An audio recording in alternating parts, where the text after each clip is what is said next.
ഇന്ന് മീഡിയ മലയാളത്തിലേക്ക് നമ്മുടെ അതിഥിയായി എത്തിയിരിക്കുന്നത് ഒരു മുതിർന്ന മാധ്യമ പ്രവർത്തകനാണ്. അദ്ദേഹത്തിൻ്റെ പേര് എ ഹരികുമാർ. ഹരിച്ചേട്ടാ, സ്വാഗതം. നമസ്തേ. ഹരിച്ചേട്ടാ, കേരളത്തിൽ പറഞ്ഞോളൂ. ഒരു ഹിന്ദു ഐക്യം ഉണ്ടായിരിക്കുന്നു. അതിനെ നമ്മുടെ മുഖ്യമന്ത്രി പിണറായി വിജയൻ ഭയപ്പെടുന്നു. ഒരു ഹിന്ദു വോട്ട് ബാങ്ക് ഈ ലോക്സഭാ തെരഞ്ഞെടുപ്പോടുകൂടി രൂപപ്പെട്ടതായി CPM വിലയിരുത്തുന്നുണ്ട്. ആ ഹിന്ദു വോട്ട് ബാങ്കിനെ തകർക്കാൻ പിണറായി വിജയൻ ഒളിഞ്ഞും തെളിഞ്ഞും ശ്രമം ആരംഭിച്ചിരിക്കുകയാണ്. അങ്ങേക്ക് എന്തു തോന്നുന്നു? അത് വളരെ ശരിയായ നിരീക്ഷണമാണെന്നാണ് എനിക്ക് തോന്നുന്നത്. അത് ഈ കഴിഞ്ഞ ഇലക്ഷനിൽ മാത്രമല്ല, കഴിഞ്ഞ കുറച്ച് വർഷങ്ങളായിട്ട് കേരളത്തിൽ രൂപപ്പെട്ടുകൊണ്ടിരിക്കുന്ന ഒരു ഹിന്ദു വോട്ട് ബാങ്കിനെ തകർക്കാനായിട്ട് CPM പിണറായി വിജയനും അതോടൊപ്പം കോൺഗ്രസും നിരവധി വർഷങ്ങളായിട്ട് ശ്രമിച്ചുകൊണ്ടിരിക്കുന്നു എന്നുള്ളത് വളരെ കൃത്യവും വ്യക്തവുമായ ഒരു നിരീക്ഷണമാണ്. അതുകൊണ്ട് തന്നെയാണ് ഇവിടെ NSSും SNDPയും തമ്മിൽ സഖ്യം ഉണ്ടായ കാലഘട്ടത്തിലൊക്കെ തന്നെ ആ സഖ്യം അട്ടിമറിക്കാനുള്ള കേരളത്തിലെ മുഖ്യധാര രാഷ്ട്രീയ പാർട്ടികൾ ശ്രമിച്ചതും അതിലവർ പരിപൂർണമായിട്ട് വിജയിച്ചതും ഇത് ഈ ഒരു ഉയർന്നു വരുന്ന ഹിന്ദു വോട്ട് ബാങ്കിനെ കുറിച്ചുള്ള ഭീതി നിമിത്തമാണ്. ഞാനിതിപ്പോൾ ചോദിക്കാൻ ഒരു കാരണം വെറുതെ ചോദിച്ചതല്ല. ശരി, നമ്മുടെ വൈക്കം സത്യാഗ്രഹത്തിൻ്റെ 100ാം വാർഷികം ആഘോഷിക്കുകയാണല്ലോ ഇപ്പോൾ. നമ്മുടെ പിണറായി വിജയൻ EV രാമസ്വാമി നായ്ക്കർക്ക് ഒരു വലിയ സ്മാരകം അവിടെ ഉണ്ടാക്കിയിരിക്കുകയാണ്, തമിഴ്നാട് സർക്കാരുമായിട്ട് ചേർന്ന്. പിണറായി വിജയനും സ്റ്റാലിനും കൂടെ, തമിഴ്നാട് മുഖ്യമന്ത്രി സ്റ്റാലിനും കൂടെ ചേർന്നാണ് അത് ഉദ്ഘാടനം ചെയ്തത്. ഇത് സത്യത്തിൽ വെറുമൊരു EV രാമസ്വാമി നായ്ക്കർ സ്മാരകമാണോ, അതോ കേരളത്തിലെ അങ്ങിപ്പോൾ പറഞ്ഞതുപോലെ ഒരു ഹിന്ദു ഐക്യം, ഹിന്ദു വോട്ട് ബാങ്ക്, പ്രത്യേകിച്ചും SNDP NSS കൂട്ടുകെട്ട്, ആ വോട്ട് ബാങ്കിനെ തകർക്കാനുള്ള ഒരു ശ്രമമാണോ ഇത് വാസ്തവത്തിൽ?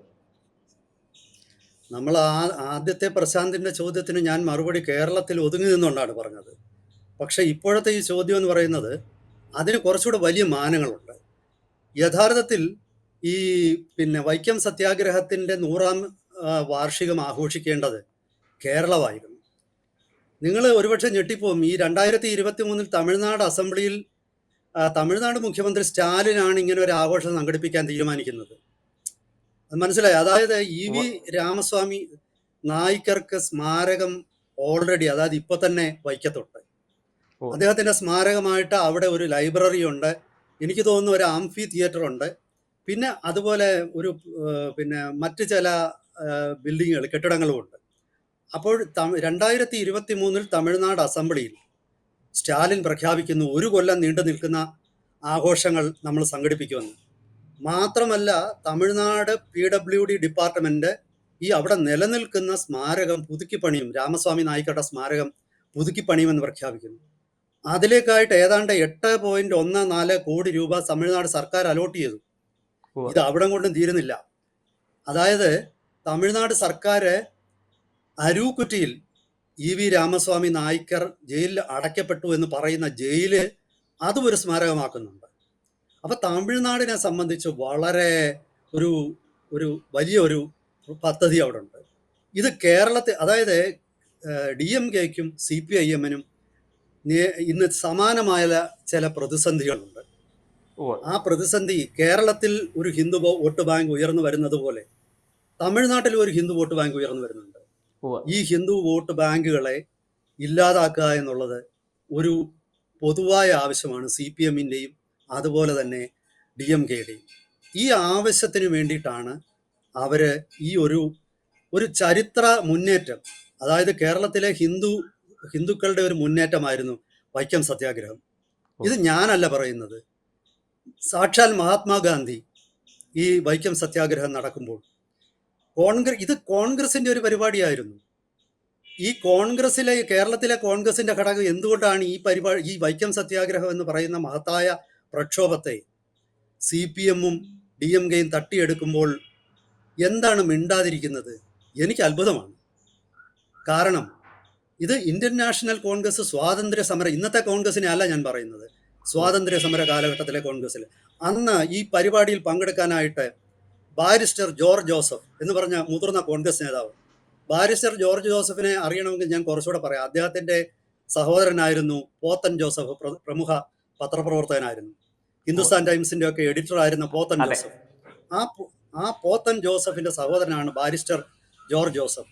ആ ബാരിസ്റ്റർ ജോർജ് ജോസഫ് ഈ സമരത്തിൽ പങ്കെടുക്കാൻ വന്നപ്പോൾ മഹാത്മാഗാന്ധി പറഞ്ഞു, ഇത് ഹിന്ദുവിന്റെ സമരമാണ്, ഇത് ഹിന്ദുവിന്റെ പുരോഗമന ഒരു നവോത്ഥാന പ്രസ്ഥാനമാണ്, ഇവിടെ മറ്റ് സമുദായക്കാർ പങ്കെടുക്കേണ്ട കാര്യമില്ല, നിങ്ങൾക്ക് പുറത്തു നിന്നുകൊണ്ട് സമരത്തെ പിന്തുണയ്ക്കാം.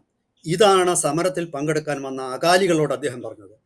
അവരാണ് അവിടുത്തെ കോമൺ കിച്ചൻ അഥവാ ലങ്കാർ, അവരാണ് അത് നടത്തിയത്. അപ്പോൾ ഞാൻ പറഞ്ഞു വരുന്നത്, ഇത് ഹിന്ദുവിൻ്റെ ഒരു നവോത്ഥാന മുന്നേറ്റമായിരുന്നു. ഈ നവോത്ഥാന മുന്നേറ്റത്തിൽ തുടക്കം കുറിച്ചത് മഹാനായ ടി കെ മാധവനാണ്. SNDP നേതാവും കോൺഗ്രസിന്റെ നേതാവുമായ ടി കെ മാധവൻ. ആ ടി കെ മാധവൻ 1917 അദ്ദേഹത്തിന്റെ പ്രസിദ്ധീകരണമായ ദേശാഭിമാനി, ഇപ്പൊ ദേശാഭിമാനി എന്ന് പറയുമ്പോൾ നമ്മളിപ്പം CPMന്റെ പിന്നെ പത്രത്തിനെയാണ് ദേശാഭിമാനി, ഈ മുഖപത്രമാണ്. ആ ദേശാഭിമാനി ടി കെ മാധവന്റെ പത്രമായിരുന്നു.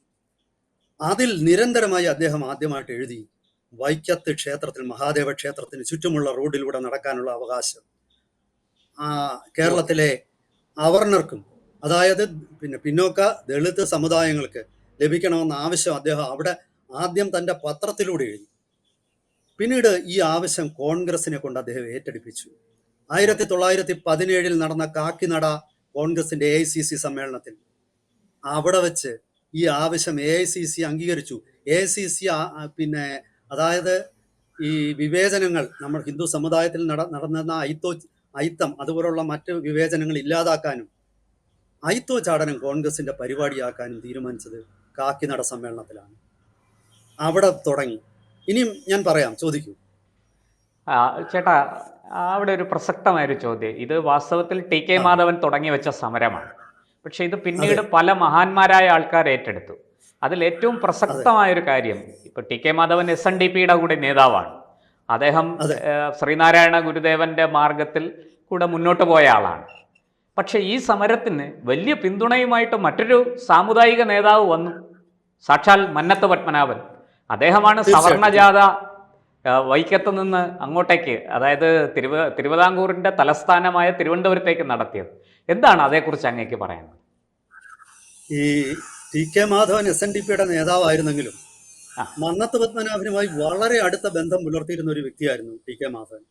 അത് നമ്മൾ മനസ്സിലാക്കേണ്ടത്, അദ്ദേഹത്തെ എൻ്റെ അറിവ് ശരിയാണെങ്കിൽ ടി കെ മാധവന്റെ സ്കൂൾ വിദ്യാഭ്യാസം നടക്കുന്നത് കരുവാറ്റ NSS ഹൈസ്കൂളിലാണ്. ആ കരുവാറ്റ NSS ഹൈസ്കൂളിൽ അദ്ദേഹത്തിനെ പ്രവേശിപ്പിക്കുന്നത് മന്നത്ത് പത്മനാഭന്റെ നിർബന്ധം മൂലമാണ്. മനസ്സിലായി? അപ്പൊ മന്നത്ത് പത്മനാഭനുമായിട്ട് അത്രയധികം ബന്ധം പുലർത്തിയിരുന്ന ഒരു വ്യക്തിയായിരുന്നു ടി കെ മാധവൻ. പിന്നീട് ഞാൻ ഈ പറഞ്ഞത്, ആദ്യത്തെ ഈ 17 കാക്കിനട കോൺഗ്രസിൽ വെച്ച് ഈ ഒരു പിന്നെ ആവശ്യം ഉന്നയിച്ചു ആദ്യം ടി കെ മാധവൻ. അയിത്തോച്ചാടനം കോൺഗ്രസിന്റെ ഒരു പരിപാടിയായിട്ട് അവിടെ വെച്ച് അംഗീകരിക്കപ്പെട്ടു.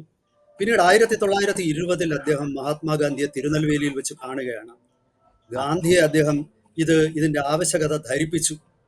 അതിനു മുമ്പ് കേരളത്തിലെ അന്ന് എനിക്ക് തോന്നുന്നു ശ്രീമൂലം പ്രജാസഭയാണുള്ളത്. ആ ശ്രീമൂലം പ്രജാസഭയിൽ ഇത് അവതരിപ്പിച്ചു. ദൗർഭാഗ്യവശാൽ ഓരോ വോട്ടിനാണ്, അല്ലെങ്കിൽ ഈ സമരത്തിന്റെ ഒന്നും ആവശ്യം വരില്ലായിരുന്നു.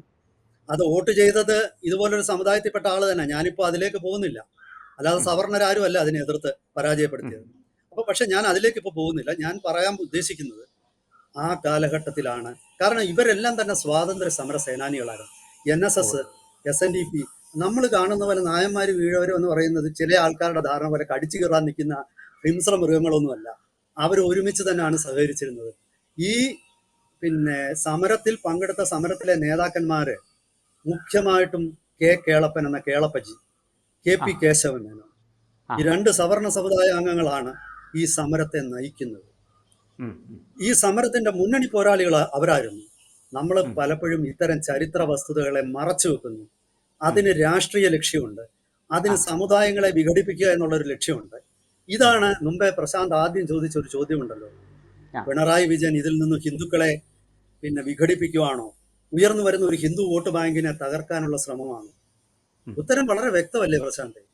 ഇത് ആ കാലഘട്ടത്തിലെ ഒരു ഹിന്ദു മുന്നേറ്റമാണ്. പറയൂ, ഒരു കാര്യം ചോദിക്കൂ ചേട്ടാ. ഈ അങ്ങ് പറഞ്ഞത് ശരിയാണ്. ഒരു SNDP നായർ ഈഴവ ഐക്യം വളരെ ശക്തമായിരുന്നു ഒരു കാലത്ത്. അതെ. ഈ പറഞ്ഞ കെ കേളപ്പനും കേശവമേനോനും ടി കെ മാധവനും അങ്ങനെ അസംഖ്യം പേര് പറയാൻ തുടങ്ങിയ അവസാനിക്കില്ല, ഒരുപാട് അതെ. നേതാക്കൾ ഇതിൽ പങ്കെടുത്തു. അന്ന് അല്ല, ഞാൻ വാസ്തവത്തിൽ ഇതിനിടയ്ക്ക് അവിടെ ഇതിനിടയ്ക്ക് കയറി ഞാൻ ഒരു പേര് പറയുകയാണ്. ഈ ആ സമരത്തിന്റെ ഒരേ ഒരു രക്തസാക്ഷി ചിറ്റേടത്ത് ആ ശങ്കുപിള്ള എന്ന് പറയുന്ന വ്യക്തിയാണ്. ഉവ്വ് നമ്മൾ ഉവ്വ് മറക്കാൻ പാടില്ല. അതെ അതെ അതുപോലെ തന്നെ ഒരു ഒരു ഒരു പേരൂടെ ഞാൻ ഇത് അദ്ദേഹത്തിന്റെ പേരിലൂടെ പറയണം ചേർത്ത് ഞാൻ പറയണം. സ്മരിക്കുന്നു. അതായത് ആമചാടി തേവൻ എന്ന പട്ടിക വിഭാഗത്തിൽ, ദളിത് വിഭാഗത്തിൽ നിന്ന് വന്ന ഒരു ഓ വ്യക്തി, ഒരു ആ നേതാവ്, മഹാനായ ഒരു പരിഷ്കർത്താവ്. ആ അദ്ദേഹത്തിനെ ഈ സമരത്തിലേക്ക് പറഞ്ഞു വിടുന്നത് ആ അദ്ദേഹത്തിന്റെ വളർത്തമ്മയായിരുന്ന അച്ചുക്കുട്ടി അമ്മ അഥവാ അച്ചുക്കുട്ടി തമ്പാട്ടി എന്ന പെരുമ്പളം ദ്വീപിലെ ഒരു വലിയ ജന്മി കുടുംബത്തിലെ അങ്ങാണ്. അംഗമായ ഒരു സ്ത്രീ. ഓ അപ്പൊ നമ്മളിതൊക്കെ അങ്ങ് മറച്ചു വെക്കുക. എന്താണ് ഈ വി രാമസ്വാമി നായർക്ക് ഇവിടെ ഉള്ള ഞാൻ നായ്ക്കർക്ക് ഇവിടെ അതാണ് ഉള്ള ചോദിക്കാൻ വന്നത്. അന്ന് സത്യത്തിൽ ഈ ചോദിക്കും? സമരത്തിലേക്ക് ക്ഷണിച്ചു കൊണ്ടുവന്ന ഒരാളാണ് ഇ വി രാമസ്വാമി നായ്ക്കർ. അദ്ദേഹമല്ല ഈ സമരം അതെ. തുടങ്ങി വെച്ചത്. പിന്നെ എന്തിനാണ് ഈ പിണറായി വിജയനും സ്റ്റാലിനും കൂടി രാമസ്വാമി നായ്ക്കറെ ഇങ്ങനെ കൊണ്ടാടുന്നത്? എനിക്ക് മനസ്സിലാകുന്നില്ല. അല്ല, അത് വളരെ വ്യക്തമല്ലേ? ലക്ഷ്യം രാഷ്ട്രീയമാണ്. ഇനി ഞാൻ മറ്റൊരു കാര്യം കൂടി പറയാം. ആ ഈ സമരത്തിൽ പങ്കെടുക്കാനായിട്ട് ഇന്ത്യയുടെ പല ഭാഗത്തിൽ നിന്നും, തമിഴ്നാട്ടിൽ നിന്ന് തന്നെ പലരും എത്തിയിരുന്നു. ഉവ്വ് സി രാജഗോപാലാചാരി ഈ സമരത്തിൽ പങ്കെടുത്തിട്ടുണ്ട്. ഉവ്വ് എന്താണ് രാജാജിയുടെ പേര് സ്മരിക്കാത്തത്? നമുക്ക് ഇഷ്ടമില്ലാത്തവരെയൊക്കെ അങ്ങ് മാറ്റി നിർത്തുക. നമുക്ക് അതെ ആവശ്യമുള്ളവരെ, നമ്മുടെ സങ്കുചിത രാഷ്ട്രീയ ലക്ഷ്യത്തിന് യോജിക്കുന്നവരുമായ ചില അജണ്ടകളുള്ളവരെ മാത്രം നമ്മൾ ഉൾപ്പെടുത്തുക. ഇനി ഞാൻ മറ്റൊരു കാര്യം പറയാം. ആ അതായത് ഇ വി രാമസ്വാമി നായ്ക്കർ ഈ സമരത്തിൽ പങ്കെടുക്കുമ്പോൾ ആ അദ്ദേഹം ദ്രാവിഡ പ്രസ്ഥാനത്തിന്റെ ഭാഗമല്ലായിരുന്നു. ആ ആ 24-25 കാലത്തിലാണ് ഈ സമരം നടന്നത്. അതെ അന്ന് അദ്ദേഹം തമിഴ്നാട് കോൺഗ്രസിന്റെ നേതാവായിരുന്നു. ഇ വി ഉവ്വ് രാമസ്വാമി നായ്ക്കർ ഇവിടെ വന്നത് രാഷ്ട്രമെമ്പാടുമുള്ള കോൺഗ്രസ് നേതാക്കന്മാർ ഇവിടെ വന്നു. അതാണ് ആ ഞാൻ പറഞ്ഞ രാജാജി ഇവിടെ വന്നു, അതെ അതെ സ്വാമി മഹാത്മജി ഇവിടെ വന്നു, ശ്രദ്ധാനന്ദൻ. സ്വാമി ശ്രദ്ധാനന്ദൻ ഇവിടെ വന്നു. ഉവ്വ് അപ്പോഴേ ഈ വന്നിരുന്നവരാരും ദ്രാവിഡ, പിന്നെ എന്നിട്ട് ദ്രാവിഡ ഐഡിയോളജി ഉണ്ടായിട്ടില്ലല്ലോ കൃത്യമായിട്ട്. ദ്രാവിഡ പാർട്ടി ഇദ്ദേഹം ഉണ്ടായിട്ടില്ല. ഈ പിന്നെ അതായത് എനിക്ക് പറയാനുള്ളത്, ആ ഇവിടെ നിന്ന് ഈ വൈക്കം സത്യാഗ്രഹം കഴിഞ്ഞിട്ട് തിരിച്ചുപോയി. ആ തിരിച്ചു പോയിട്ട് തമിഴ്നാട് കോൺഗ്രസിന്റെ കാഞ്ചീപുരം സമ്മേളനം നടന്നു. ആ ആ ആ കാഞ്ചീപുരം സമ്മേളനം കഴിഞ്ഞതിന് ശേഷമാണ് ഇ വി രാമസ്വാമി നായ്ക്കർ കോൺഗ്രസിൽ നിന്ന് വിഘടിക്കുന്നത്. അപ്പൊ ആ ദ്രാവിഡ പ്രസ്ഥാനങ്ങൾക്ക് ഈ സമരത്തിൽ ഒരു പങ്കുമില്ല. ഇത് വല്ലോന്റെ കുഞ്ഞ് നല്ല കുഞ്ഞാണെന്ന് കണ്ടാൽ അത് എന്റെ കുഞ്ഞാണെന്ന് പറയുന്ന പോലെ അത് ഞമ്മന്റെ ആണെന്നാണ്. ഇതൊരു എട്ടുകാലി മമ്മൂഞ്ഞാണ്. ഈ പറയുന്നവരൊക്കെ എട്ടുകാലി മമ്മൂഞ്ഞന്മാരാണ്. പക്ഷെ ഇത് അല്ല ചോദിക്കാൻ ഇവിടെ പ്രതിപക്ഷം ഇല്ലാതായി. അതാണ് ഇവിടുത്തെ ഇത് ഞാൻ ചോദിക്കേണ്ടത് ചൂണ്ടിക്കാണിക്കാൻ വരുന്നത്. ഇവിടുത്തെ കോൺഗ്രസ് ഇവിടുത്തെ ആയിരുന്നു. ഇവിടുത്തെ കോൺഗ്രസ് പ്രതിപക്ഷം ആയിരുന്നു മാത്രമല്ല ചോദിക്കേണ്ടത്. ചേട്ടാ, ഇന്നത്തെ SNDP ആ NSSും പോലും ഈ കാര്യം മിണ്ടുന്നില്ലല്ലോ. നമുക്ക് വലിയ സങ്കടം തോന്നുന്നു. അവരുടെ നേട്ടം അല്ലെങ്കിൽ അവർ സഹിച്ച ത്യാഗം, അവർ വലിയ വലിയ സമരമാണ്, വലിയ പ്രക്ഷോഭമാണ് അവർ നയിച്ചത്. പക്ഷെ അതിനെ ഇങ്ങനെ ഈ എന്താ പറയുക, കഴുകൻ കോഴിക്കുഞ്ഞിനെ റാഞ്ചിക്കൊണ്ടു പോകുന്നത് പോലെ പിണറായി വിജയനും സ്റ്റാലിനും ചേർന്ന് റാഞ്ചിക്കൊണ്ടു പോവുകയാണ്. ഇവരെ ആരും അതിൽ മിണ്ടുന്നില്ല. ഹിന്ദു സംഘടനകളുണ്ട് കേരളത്തിൽ, എവിടെ പോയി? ഇവരൊക്കെ മരിച്ചുപോയോ? എനിക്കറിയില്ല. പ്രശാന്തി, അത് ഒരുപക്ഷെ ചരിത്രപരമായ വിസ്മൃതിയായിരിക്കണം. ചരിത്രത്തിനെ കുറിച്ചുള്ള അതോ ഒരു അവബോധത്തിന്റെ അറിവില്ലായ്മയാണോ? പ്രശ്നമായിരുന്നു. അതാണ് ഞാൻ പറഞ്ഞു വരുന്നത്. ഇതിലെ അറിവില്ലായ്മ ഒരു പ്രധാന പങ്കുണ്ട്. ഈ ആ ചരിത്രം പലരും പഠിക്കാൻ ശ്രമിച്ചിട്ടില്ല. പിന്നെ രണ്ടാമത്തേതെന്ന് പറയുന്നത്, നമ്മളെ ആ പഠിപ്പിച്ചത് വക്രീകരിക്കപ്പെട്ട ഒരു ചരിത്രമാണ്. ആ ഈ ചരിത്രം വികലമാക്കപ്പെട്ട, നമുക്കറിയാമല്ലോ, ശബരിമലയിലെ ചെമ്പോല, ഇവിടെ ഡോക്ടർ രാഘവ വാര്യർ എന്ന് പറഞ്ഞ CPMന്റെ ഒരു ആസ്ഥാന ചരിത്രകാരൻ, ആ അദ്ദേഹം ആ ഉണ്ടാക്കിയെടുത്ത കോളിളക്കമൊക്കെ നിങ്ങൾക്കും എനിക്കും അറിയാവുന്നതല്ലേ. ഇപ്പൊ ഉവ്വ് ഉവ്വ് മിണ്ടുന്നില്ലല്ലോ, ഇതെല്ലാം വെളിച്ചത്ത് അതെ വന്നപ്പോൾ. അതെ സത്യം അതുപോലെ പുറത്ത് വന്നപ്പോൾ വായടഞ്ഞു പോയി. ഇത് സത്യത്തിന്റെ വക്രീകരണവും ചരിത്രത്തിന്റെ നിഷേധവും നമ്മുടെ സാമൂഹിക ഘടനയെ തകർക്കാനുള്ള ഗൂഢാലോചനയുമാണ്. ഞാൻ ഇതിൽ തീർച്ചയായിട്ടും. കുറഞ്ഞൊന്നും ഇതിൽ പറയില്ല. ഇത് NSSും SNDP ഒരുപക്ഷെ അതിന്റെ നേതാക്കന്മാരെ ആരും ഇത് വേണ്ട രീതിയിൽ ധരിപ്പിച്ചിട്ടുണ്ടാവില്ല. അല്ലെങ്കിൽ എനിക്ക് തോന്നുന്ന മറ്റൊരു വിഷയം എന്ന് പറയുന്നത്, ആ ഭരണകൂടത്തിനെതിരെ സംസാരിക്കാനുള്ള ചില പരിമിതികൾ NSSനും SNDPക്കും ഒക്കെ ഇന്നത്തെ കാലത്തുണ്ട്. ഉവ്വ് മന്നത്ത് പത്മനാഭനും കുമാരനാശാരും TK മാധവനും ശ്രീനാരായണ ഗുരുവും ഒന്നും അല്ല ഇന്നുള്ളത്. ഇന്ന് അതെ തികച്ചും നമ്മള് വ്യക്തി ഇത് ഇത് ചില സാമൂഹിക പ്രവർത്തകരായ വ്യക്തികളാണ് ഇന്ന് സംഘടനകളുടെ ആ തലപ്പത്ത്.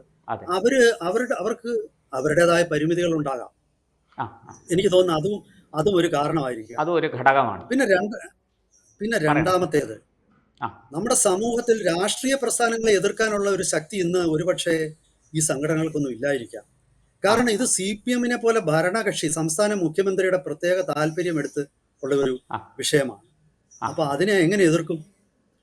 അതുകൊണ്ടായിരിക്കും അവരിതിൽ നിന്നും മടിച്ച് ശങ്കിച്ച് നിൽക്കുന്നതെന്ന് എനിക്ക് തോന്നുന്നു. പക്ഷെ ഇതിലെ ചരിത്രപരമായ സത്യങ്ങൾ പുറത്തു കൊണ്ടുവരണം. ഞാൻ പറഞ്ഞതുപോലെ ഇത് യഥാർത്ഥത്തിൽ എൻ്റെ അഭിപ്രായത്തിൽ ഞാൻ SNDP-യോ NSS-നെയോ ഒന്നും അല്ല ആദ്യം കുറ്റപ്പെടുത്തുന്നത്. ആ. ശരിക്കും ഈ അവിടെ ഇപ്പൊ തന്നെ ചില ചെറിയ സ്മാരകങ്ങളുണ്ട്. അതായത് മന്നത്ത് പത്മനാഭന്റെ ഒരു പ്രതിമ NSS പണിഞ്ഞിട്ടുണ്ട്. അതുപോലെ തന്നെ TK മാധവന്റെ ഒരു പ്രതിമയുണ്ട്. പക്ഷേ ഇപ്പോൾ വരുന്ന ഈ വലിയ സമുച്ചയമുണ്ടോ, സ്മാരക സമുച്ചയം, ആ. അത് കാണിക്കുന്നത് പിന്നെ ഇത് EV രാമസ്വാമി നായർ സമര നേതാവായിരുന്ന നമ്മൾ ഈ മുഴുവൻ ഇവിടുത്തെ ഈ സമരത്തിനും വേണ്ടിയിട്ട് സമരം എങ്ങനെ വിജയിച്ചത്, അതിൻ്റെ ഒരു പ്രധാന ഘടകമായിരുന്നു സവർണ ജാഥ. അത് സാക്ഷാൽ മന്നത്ത് പത്മനാഭൻ നയിച്ച ആ സവർണ ജാഥ, അതിനെക്കുറിച്ച് മിണ്ടുന്നില്ലല്ലോ. രണ്ട് ജാഥ നടന്നു ചേട്ടാ, രണ്ട് ജാഥ നടന്നു. ഒന്ന് നമ്മുടെ ഇവിടെ നിന്ന് വടക്ക് നിന്ന് തെക്കോട്ടൊരു ജാഥ, അതുപോലെ ശുചീന്ദ്രം ക്ഷേത്രത്തിൽ നിന്ന് വടക്കോട്ടൊരു ജാഥ. ഇത് രണ്ടും തിരുവനന്തപുരത്ത് സംഗമിച്ചു. എന്നിട്ടാണത് മഹാരാജാവിനെ കാണാൻ പോകുന്നത്. അതെ. അപ്പൊ ഞാൻ പറഞ്ഞു വന്നത് ഇതെല്ലാം തന്നെ നമ്മൾ മറന്നുപോയി. ഇത് ആരെങ്കിലും ഓർമ്മിപ്പിക്കണം. ഈ ചരിത്ര സത്യങ്ങളൊക്കെ ആരെങ്കിലും തിരിച്ചു കൊണ്ടുവരും. ഈ വക്രീകരിക്കപ്പെട്ട ഈ വസ്തുതകളെ ആരെങ്കിലും തുറന്നു കാണിക്കണം. ഇതിലെ സത്യം വെളി വരണം. ഇത് മലയാളിയുടെ അഭിമാനമാണ്. ഇത് തമിഴ്നാടിന് വിട്ടുകൊടുക്കാനുള്ളതല്ല. ഞാൻ ഒരു കാര്യം കൂടെ പറഞ്ഞുകൊണ്ട് ഞാൻ നിർത്താം. തീർച്ചയായിട്ടും പറയണം. ഈ ശതാബ്ദി ആഘോഷങ്ങളുടെ സ്മാരകമായി ഇവിടെ സംഘടിപ്പിക്കപ്പെട്ട ചടങ്ങിന് ശേഷമാണ് മുല്ലപ്പെരിയാറിന്റെ അറ്റകുറ്റപ്പണി. അതുവരെ കേരളം തമിഴ്നാടിനെ തടയുമായിരുന്നു. കാരണം അറ്റകുറ്റപ്പണി തമിഴ്നാട് നടത്തിയാൽ പിന്നെ അവർ സുപ്രീം കോടതിയിൽ പോയി പറയും ഇത് ഞങ്ങളുടെ പരിപൂർണ നിയന്ത്രണത്തിലാണ്. അത് നടത്താനുള്ള അനുവാദം കൊടുത്തത് ഈ ആഘോഷങ്ങളുടെ ശേഷമാണ്. അതുപോലെ തന്നെ അതിനുശേഷം തമിഴ്നാട്ടിലെ ഒരു മന്ത്രി മുല്ലപ്പെരിയാറിലെ ജലനിരപ്പ് 152 അടിയായി ഉയർത്തുമെന്നും പ്രഖ്യാപിച്ചിരിക്കുകയാണ്. അപ്പോൾ ഇതൊക്കെ കാണുമ്പോൾ കേരളത്തിലെ സാമാന്യ ജനം ഒരുപാട് സംശയങ്ങൾ ഉണ്ടാകുന്നുണ്ട്. ഇത് പ്രതിപക്ഷമാണ് ഇത് ഉന്നയിക്കേണ്ടത്, അവരും മിണ്ടുന്നില്ല. ഇതാണ് ഇതിൻ്റെ ഒരു വസ്തുത. ഇതാണ് എനിക്ക് ഇതിനകത്ത് തോന്നുന്നത്. സത്യത്തിൽ വലിയ ഗതികേടിലാണ് കേരളത്തിലെ ജനങ്ങൾ. ഈ ഭരണം കൈയാളുന്ന പിണറായി വിജയനും സ്റ്റാലിനും ഒക്കെ അടങ്ങുന്ന ഒരു കൂട്ടം ആൾക്കാർ എന്തും ചെയ്യും. അത് നമ്മൾ സഹിച്ചു കൊള്ളണം. അവർ ചരിത്രത്തെ വളച്ചൊടിക്കും, മുല്ലപ്പെരിയാറിനെ വിൽക്കും, എന്ത് വൃത്തികേടും, അവരുടെ വിജയത്തിന് വേണ്ടി എന്ത് വൃത്തികേടും ചെയ്യും. ഇത് കേരളത്തിലെ ജനങ്ങൾ സഹിച്ചോണം. രാഷ്ട്രീയത്തിന് അതീതമായിട്ട് സാമൂഹികമായ സാംസ്കാരികമായ ഒരു മുന്നേറ്റം കേരളത്തിൽ ഉണ്ടായി വരണം. അതിൻ്റെ ആവശ്യകത വളരെ കൂടുതലാണ്. ഈ കാര്യത്തിലേക്ക് ജനങ്ങളുടെ ശ്രദ്ധ അടിയന്തരമായിട്ട് പതിയട്ടെ എന്ന് മാത്രമേ നമുക്ക് ഈ അവസരത്തിൽ പറയാൻ സാധിക്കുകയുള്ളൂ. എന്തായാലും ഇത്തരം വിഷയങ്ങളുമായിട്ട് നമുക്ക് ഇനിയും വരാം. വൈക്കം സത്യാഗ്രഹം അടക്കം, ഗുരുവായൂർ സത്യാഗ്രഹം അടക്കം ഈ കേരളത്തിൻ്റെ നവോത്ഥാനത്തിൽ ഒളിഞ്ഞു കിടക്കുന്ന ചരിത്ര സത്യങ്ങൾ പുറത്തേക്ക് കൊണ്ടുവരാൻ നമുക്ക് സാധിക്കും. അത് നമ്മൾ നിരന്തരം ചെയ്തുകൊണ്ടേയിരിക്കും എന്ന് മാത്രം ഈ അവസരത്തിൽ നമ്മുടെ പ്രേക്ഷകരോട് പറയുന്നു. നന്ദി, നമസ്കാരം. നന്ദി.